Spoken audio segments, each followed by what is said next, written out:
Now, more for you on that investigation into that triple murder that took place in Western Australia yesterday that Michael just mentioned. Graeme Powell joins us now from the ABC's Perth newsroom. Graeme, good morning. We know forensic officers are on the spot there, but what exactly are police saying that they understand took place at that house in the last 24 hours? Good morning, Virginia. Senior police are saying this is one of the worst crime scenes they've ever encountered. In fact, veteran police who entered the crime scene yesterday were left visibly shaken. Now, police aren't saying how all three died. They have released the names of the victims. It's 46-year-old mum Heather Glendinning and her two girls, Jess 10 and Jane 12. We understand another daughter, Grace 13, who lives with her grandparents in Perth, has survived. She's posted messages on a Facebook site overnight to her two smaller sisters. But Virginia, I can tell you today, police don't know if this is a triple murder or indeed a murder-suicide.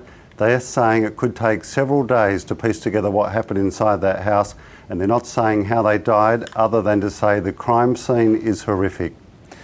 Well, if they haven't even managed to figure that out yet, then it certainly does mean that the investigation's a long way off. Some of the local media there in Perth, and I won't go into specifics, are reporting some suspected details about the matter and speculating about whether someone who was involved in that might be known or unknown. Are police giving any credence to those suggestions?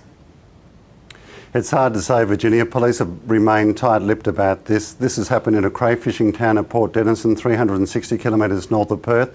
It took police until 9 o'clock our time yesterday morning to get up there. The scene was cordoned off until yesterday morning. So they've been there for less than 24 hours. We do know the single mum was involved, Heather Glendinning, was involved in a property dispute with her former husband.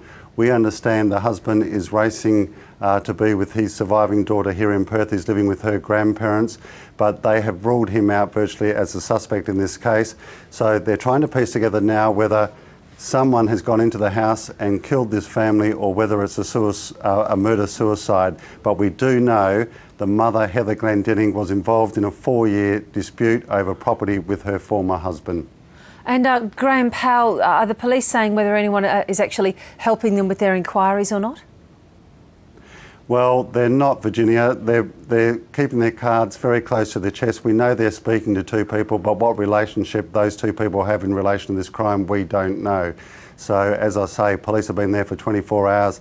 They weren't giving out very much information yesterday, other than the fact that the senior veteran officers who walked into that property and saw that crime scene, and we've got to remember, Virginia, these are hardened police officers.